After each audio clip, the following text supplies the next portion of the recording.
यहाँ पे अंदर तारकेश्वर महादेव जी का मंदिर है। दिया और महाभारत का बीच का सेंटर पॉइंट है ये पेड़। ठीक है। कहते हैं जब से इस पेड़ ने गीता जी का उपदेश विराट रूप दर्शन किए हैं, जब से ये पेड़ अमर हो गया है, इसलिए इस पेड़ का नाम अक्षय वट वृक्ष रखा गया है। जो हम लोगों की हिंदू धर्म की भगवत गीता जी है, उनका जन्म स्थान है और ये पेड़ उस चीज़ का साक्षी है। नमस्कार, मैं अभी हूँ कुरुक्षेत्र में। कुरुक्षेत्र जैसे कि आप जानते हैं, कुरुक्षेत्र में श्री कृष्ण जी ने गीता का उपदेश दिया था और यहीं पे कौरव और पांडवों का युद्ध हुआ था। तो यहाँ के प्रमुख धार्मिक स्थलों के बारे में आपको जानकारी मिलेगी पूरी अभी। तो अभी स्टार्ट करते हैं। अभी मैं हूँ ज्योतिषर में, तो ज्योतिषर में स्टार्ट करते हैं हम लोग। ज्योतिषर एक्चुअली वही जगह है जहाँ पे श्री कृष्ण जी ने अर्जुन को गीता का उपदेश दिया था। यहीं से यहीं पे श्री अर्जुन जो थोड़े विचलित थे, वो अपने भाइयों के साथ युद्ध नहीं करना चाहते थे, तो यहीं पे श्री कृष्ण जी ने उनको उपदेश दिया था कि तुम्हें धर्म के लिए लड़ना चाहिए। तो ये हमारे साथ है पंडित जी। महाभारत का मेन सेंटर हुआ करता था, यहीं पे श्री कृष्ण ने अर्जुन को गीता का उपदेश दिया था, इसी पेड़ के नीचे।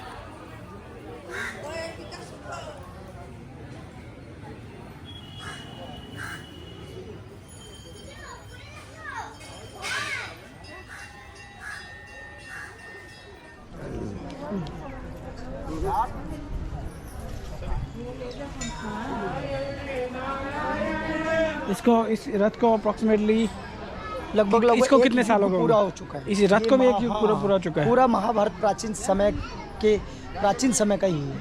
ठीक है, तो यहाँ की चीज़ें और चीज़ों के बारे में यहाँ पे जानकारी लेते हैं। सामने ये तीर्थ है। अच्छा। जिस तीर्थ के अंदर गीता का दान के लिए संकल्प कर सकते हो आप, छीटा पवित्रता के लिए पवित्र छीटा लगा सकते हो, स्नान कर सकते हो। और इसके अंदर एक और बता देता हूँ, जो ये तीर्थ देख रहे हो आप, इसके अंदर रात को एक लाइट एंड साउंड शो चलता है। अच्छा। जो कि श्री कृष्ण जब अर्जुन को उपदेश दे रहे थे महाभारत समय में, तो उसके अंदर ये एक फाउंटेन के जरिए एक पिक्चर दिखाई जाती है रात के समय में, जो कि एक यहाँ पर पूरी लाइटिंग सिस्टम चलता है। और वहाँ पर आप स्टेयर्स देख रहे हो, वो बैठने के लिए स्थान है।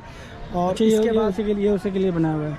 हाँ जी। जो अक्षयवट है, तो उसी की शाखाएं बाद में ये स्टार्ट हुई है, ये पहले से ये पेड़ देख रहे हो, ये सबसे प्राचीनतम पेड़ यही वृक्ष है। ठीक है। इसकी जटाएं जो है, इसकी जो जड़ें हैं इसकी, वो बहुत ही ज़्यादा, मतलब कुरुक्षेत्र के पूरे शहर के लगभग बीच में फैल चुकी है।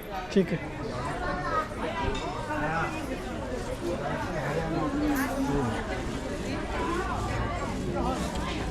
श्री कृष्ण जी की चरण पादुका है यहाँ पे अक्षयवट के अंदर है।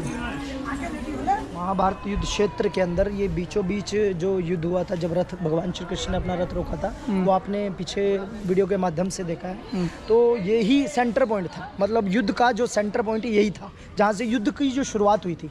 जब श्री कृष्ण भगवान ने अर्जुन को उपदेश दिया, उसके बाद जब युद्ध का प्रारंभ हुआ, वो इसी जगह, इसी स्थल से शुरू हुआ था। तो अभी हम खड़े हुए हैं जो जी, ये है श्री कृष्ण अर्जुन को जो विश्व रूप के दर्शन दिखाए भगवान श्री कृष्ण ने युद्ध के दौरान, जब वो उन्होंने इच्छा जताई कि मुझे जीवन के अंदर ऐसी विशेष चीज रूप से दिखाया जाए, कि उन्होंने कहा कि मैं अपने अंदर ही आपको सब कुछ जीवन का पूरा इतिहास दिखा दूंगा। पूरा उन्होंने अपने अंदर भगवान अर्जुन को श्री कृष्ण भगवान ने अपने विराट रूप के दर्शन करा थे, पूरा विश्व दिखा दिया था। तो ये प्रतिमाएं आप देख रहे हो, ये विश्व रूप के दर्शन हैं। इसके अंदर सभी वो भी हैं, असुर भी हैं, देवतागण भी थे, तो उन्होंने सबके रूप में दर्शन दिखा दिए थे। तो ये बड़े ही बहुत ही अच्छी प्रतिमा स्थापित की गई है। कृष्ण जी के विराट रूप के हम दर्शन कर लिए। इसके बाद कहाँ जाएंगे हम लोग? इसके बाद हम जाएंगे भीष्म कुंड भीष्म पितामह। वो कितने दूर होगा यहाँ से? सिर्फ 3 किलोमीटर दूर है। उस गांव का नाम नरकातारी है। ठीक। अभी मैं ये नरकातारी में पहुँच गए हैं।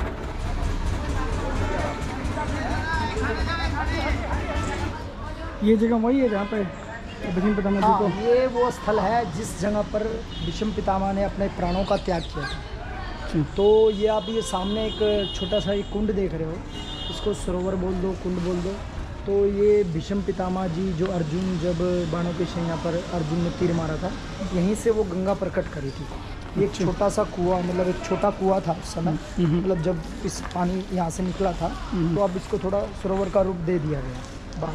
ठीक है, तो यहीं से वो जल प्रकट होकर सीधा उनके मुख में, उनके जो मुख है, जो खुद सामने देख सकते हो आप पिक्चर के माध्यम से, तो उनके मुख में स्वयं जल गया था। तो इसको इसलिए भीष्म कुंड बोलते हैं, भीष्म पितामह की बाण चिन्ह बोलते हैं। वहाँ पांडव मंदिर है और अंदर ही ऐसी तारकेश्वर महादेव जी का मंदिर है। यहीं पे अंदर तारकेश्वर महादेव जी का मंदिर है।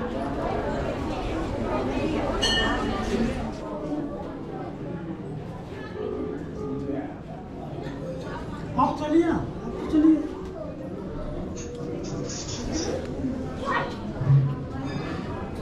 ये मंदिर में सामने 5 पांडव हैं।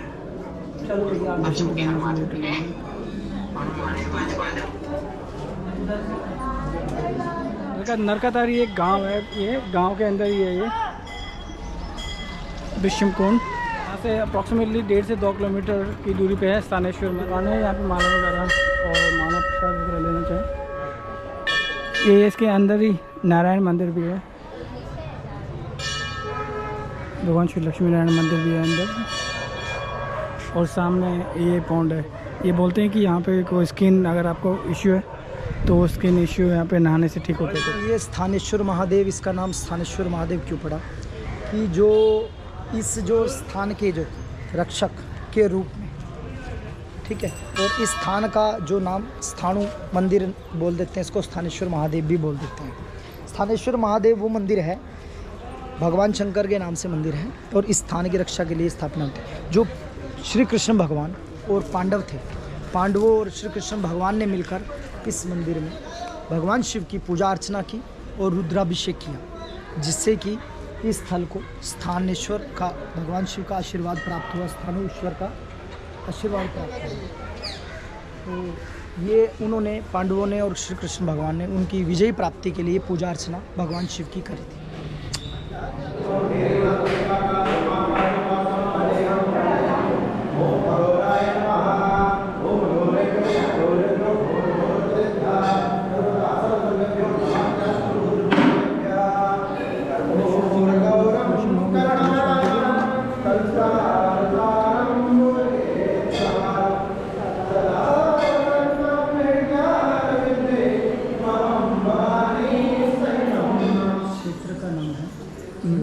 इसी स्थानेश्वर के नाम से पहले रखा गया था। भी इस स्थान के ईश्वर रूप में स्थापना की थी। तो इस स्थान के ईश्वर जो रहेंगे वो भगवान शंकर रहेंगे स्थानेश्वर रूप में। ये इसकी स्थापना ब्रह्मा जी ने की थी। हाँ, ये ब्रह्मा जी द्वारा ही स्थापित, ब्रह्मा जी द्वारा स्थापित की थी इस स्थान की रक्षा के लिए यहाँ पे। उसके बाद श्री कालेश्वर महादेव मंदिर जी के दर्शन करेंगे। इस मंदिर की विशेषता ये है, इस मंदिर की सबसे खास बात यह है कि भगवान शिव के हर मंदिर में नंदी विराजमान मिलेंगे, लेकिन इस मंदिर में नंदी विराजमान नहीं है। इसके बारे में इसकी कहानी में आपको बता देता हूँ। यहाँ पे सतयुग में रावण ने यहाँ पे तपस्या की थी भगवान शिव की, और उन्होंने ये वरदान मांगा था, काल पे विजय प्राप्त करने का उन्होंने वरदान मांगा था। और उन्होंने ये भी मांगा था कि इस वरदान का कोई साक्ष्य नहीं होना चाहिए। तो इसीलिए भगवान शिव बिना नंदी के यहाँ पे प्रकट हुए थे और रावण को यहाँ पे आशीर्वाद दिया था। दर्शन कर लेते हैं इनके मंदिर में।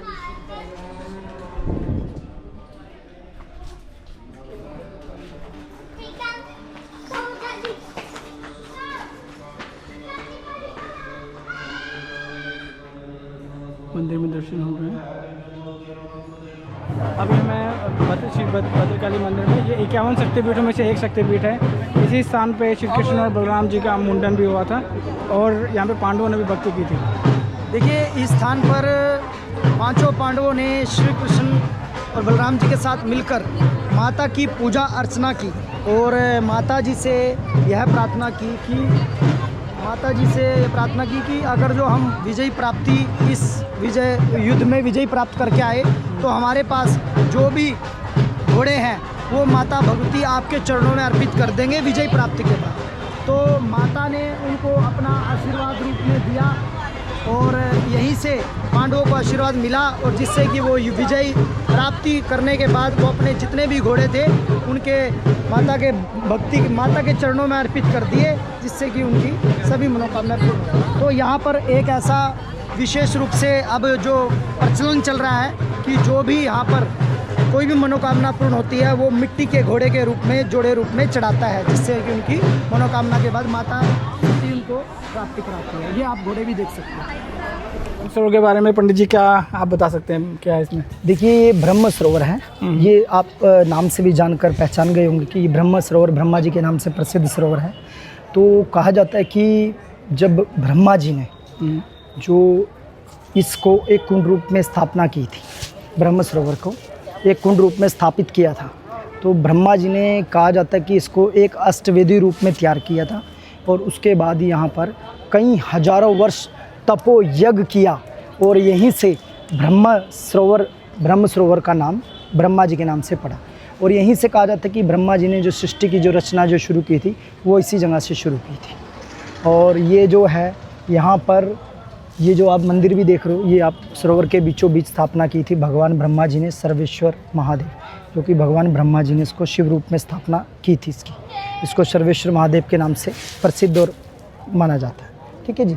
और इसके बाद यहाँ पर जो भी सबसे प्राचीन जो मेला भरता है, सूर्य ग्रहण का मेला भरता है, जिस समय पर यहाँ लाखों की तादाद में लोग स्नान करते हैं, दान पुण्य करते हैं और अपने पितरों की, पूर्वजों की सुख शांति की प्रार्थना के लिए पिंडदान और तर्पण भी करते हैं। ये मेला कब पड़ता है पंडित जी? ये सूर्य ग्रहण, जब सूर्य ग्रहण लगता है तब, सूर्य पर ग्रहण लगता है तभी ये मेला भराता है। कुरुक्षेत्र के अंदर ये मेला तो भरता है। यही वो जगह है जहाँ पे अपने पूर्वजों का पिंडदान होता है, हाँ यहाँ जी, पे होता है। और ये क्यों होता है वो भी मैं आपको बताता हूँ वीडियो के माध्यम से। आपको ये भी बताना हूँ, जो कौरवों और पांडवों का जो युद्ध चल रहा था, तो पांडवों के द्वारा जो भी मृत्यु हुई, जिन की भी मृत्यु हुई, उन सब की मोक्ष प्राप्ति, सद्गति प्राप्ति के लिए स्वयं श्री कृष्ण भगवान ने धर्मराज युधिष्ठिर के हाथों उनका पिंडदान किया।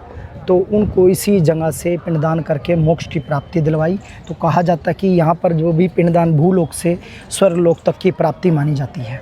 तो अपने पूर्वजों के निमित्त यहाँ पिंडदान भी किया जाता है। ये यहाँ पे सब घाट बने हुए पंडित जी, कितने घाट है टोटल यहाँ ये पे? लगभग 10 घाट है यहाँ पर। 10 घाट है, कंप्लीट 10 घाट है। कुरुक्षेत्र का जो युद्ध हुआ था वो 48 कोस में होता है। 48 कोस में हाँ, 4 डिस्ट्रिक्ट आते हैं। 48 कोस भूमि के अंदर युद्ध हुआ। 146 किलोमीटर इसका पूरा कंप्लीट डिस्टेंस है।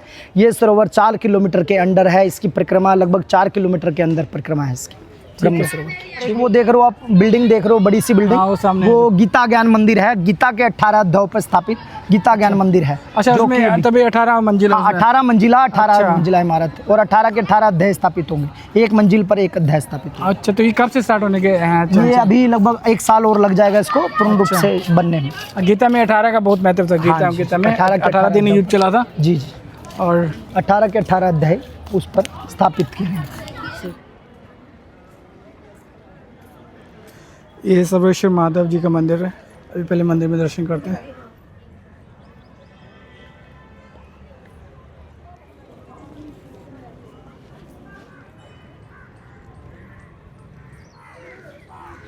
इसके साथ में ही खाटू श्याम जी का मंदिर भी है सामने। ये यहाँ पे खाटू श्याम जी का मंदिर भी है। ये वही जगह है जहाँ पे जो बर्बरिक थे, घटोत्कच के पुत्र थे, ये उन्होंने श्री कृष्ण जी को अपने शीश का दान दिया था। यही वो जगह है जहाँ पे उन्होंने उनके शीश को, श्री कृष्ण जी ने उनके शीश को रखा था और उन्होंने महाभारत का युद्ध यहीं से देखा था। ये उनके लिए खाटू श्याम जी का मंदिर है यहाँ पर। और ये साथ में है द्रौपदी। ये वही जगह है जहाँ पे द्रौपदी ने दुशासन के लहू से अपने बालों, अपने केश को धोया था। और ये कुआं है इसके अंदर। इसके ठीक साथ में खाटू श्याम जी का मंदिर है। ये जो सामने मंदिर है, उसके बाद आप जा सकते हैं श्री कृष्ण म्यूज़ियम। ये टिकट काउंटर है यहाँ पे। ये अडल्ट के लिए 30 रुपीज़ टिकट प्राइस है और 0 to 5 फ्री है। 5 to 10 है, 10 रुपीज़ प्राइस है। अंदर फोटोग्राफी अलाउड है नहीं है।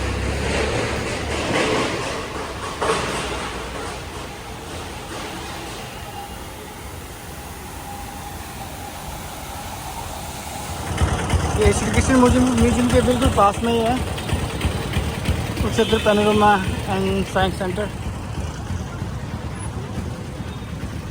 ये इसके ठीक पीछे श्री कृष्ण म्यूजियम है और यहाँ पे है Kurukshetra panorama and science centre. Kurukshetra के ब्लॉग में इतना ही। अगर आपको वीडियो पसंद आए तो प्लीज़ लाइक और सब्सक्राइब कर लीजिएगा।